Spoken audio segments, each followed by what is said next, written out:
ಕೊಡಗು ಜಿಲ್ಲೆಯಲ್ಲಿ ವರುಣನ ಅಬ್ಬರ ಜೋರಾಗಿದೆ. ತ್ರಿವೇಣಿ ಸಂಗಮ ಸಂಪೂರ್ಣ ಮುಳುಗಡೆಯಾಗಿದೆ. ಮಡಿಕೇರಿ ತಾಲೂಕಿನ ಭಾಗಮಂಡಲದ ತ್ರಿವೇಣಿ ಸಂಗಮದ ಸ್ನಾನಘಟ್ಟ ಉದ್ಯಾನವನ ಮುಳುಗಡೆಯಾಗಿದೆ. ಭಾಗಮಂಡಲ ನಾಪೋಕ್ಲು ರಸ್ತೆಯು ಕೊಚ್ಚಿ ಹೋಗ್ತಿದೆ. ನೆನೆಯಿಂದಲೂ ಬಿಟ್ಟು ಬಿಡದೆ ಮಳೆ ಸುರಿದಿದೆ.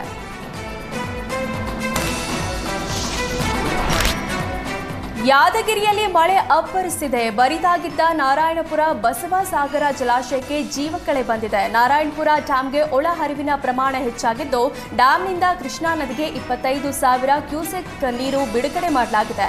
ಯಾದಗಿರಿ ಜಿಲ್ಲೆಯ ಹುಣಸಗಿ ತಾಲೂಕಿನ ನಾರಾಯಣಪುರ ಬಳಿಯ ಜಲಾಶಯದಿಂದ 6 ಗೇಟ್ಗಳ ಮೂಲಕ ನೀರು ಬಿಡುಗಡೆ ಮಾಡಲಾಗಿದೆ.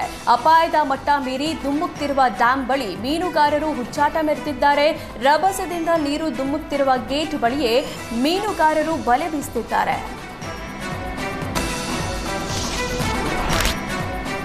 ಹಾಸನ ಜಿಲ್ಲೆಯಲ್ಲಿ ಮಳೆ ಮುಂದುವರೆದಿದೆ. ಭಾರೀ ಮಳೆಯಿಂದ ದೊಡ್ಡ ತಪ್ಲು ಬಳಿ ಬೃಹತ್ ಮರ ರಸ್ತೆಗೆ ಉರುಳಿ ಬಿದ್ದಿದೆ. ಮರದ ಜೊತೆ ಮಣ್ಣು ಕುಸಿದ ಪರಿಣಾಮ ವಾಹನ ಸಂಚಾರ ಸ್ಥಗಿತವಾಗಿತ್ತು. ಆದ್ರಿಂದ ಶಿರಾಡಿ ಘಾಟ್ನಲ್ಲಿ ವಾಹನ ಸಂಚಾರ ಬಂದ್ ಮಾಡಲಾಗಿತ್ತು. ಮಣ್ಣು ತೆರವು ಮಾಡಿದ ಬಳಿಕ ಮತ್ತೆ ವಾಹನ ಸಂಚಾರ ಆರಂಭಿಸಲಾಗಿದೆ. ಸಕಲೇಶಪುರ ತಾಲೂಕಿನ ರಾಷ್ಟ್ರೀಯ ಹೆದ್ದಾರಿ 75ರ ಶಿರಾಡಿ ಘಾಟ್ನ ದೊಡ್ಡ ತಪ್ಲು ಬಳಿ ರಸ್ತೆ ಸಂಚಾರ ಅನುವು ಮಾಡಿಕೊಡಲಾಗಿದೆ. ಕಲಬುರಗಿ ಜಿಲ್ಲೆ ಜೇವರ್ಗಿ ತಾಲೂಕಿನ ಗೂಡೂರು ಗ್ರಾಮದಲ್ಲಿ ಮನೆ ಕುಸಿದು 10 ವರ್ಷದ ಬಾಲಕ ಮೃತಪಟ್ಟಿದ್ದಾನೆ. ಅಜ್ಜಿ ಸ್ಥಿತಿ ಗಂಭೀರವಾಗಿದ್ದು ಆಸ್ಪತ್ರೆಯಲ್ಲಿ ಚಿಕಿತ್ಸೆ ಪಡೆಯಲಾಗಿದೆ.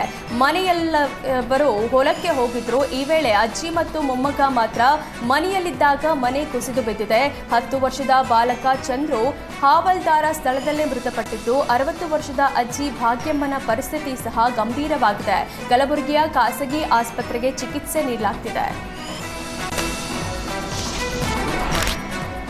ಚಿಕ್ಕಮಗಳೂರು ಜಿಲ್ಲೆ ಶೃಂಗೇರಿ ತಾಲೂಕಿನ ಕೆರೆಕಟ್ಟೆ, ಕಳಸಾ ತಾಲೂಕಿನ ಕುದುರೆಮುಖ ಘಟ್ಟ ಪ್ರದೇಶದಲ್ಲಿ ಭಾರೀ ಮಳೆಯಾಗ್ತಿದೆ. ತುಂಗಭದ್ರಾ, ಹೇಮಾವತಿ ನದಿಗಳು ಮೈದುಂಬಿ ಹರಿತಿವೆ. ನದಿ ಪಾತ್ರದ ಜನರಿಗೆ ಎಚ್ಚರಿಕೆಯಿಂದ ಇರುವಂತೆ ಜಿಲ್ಲಾಡಳಿತ ಸೂಚನೆ ನೀಡಿದೆ. ನದಿ ಪಾತ್ರದ ಹೊಲ ಗದ್ದೆ ತೋಟಗಳಿಗೆ ಹೋಗೋರಿಗೆ ಜಿಲ್ಲಾಡಳಿತ ಸೂಚನೆ ನೀಡಿದೆ.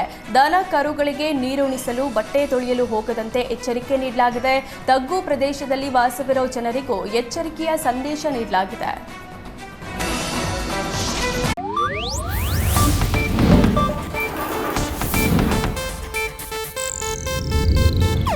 ಇದು ಏಷ್ಯಾನೆಟ್ ನ್ಯೂಸ್ ನೆಟ್ವರ್ಕ್ ಪ್ರಸ್ತುತಿ.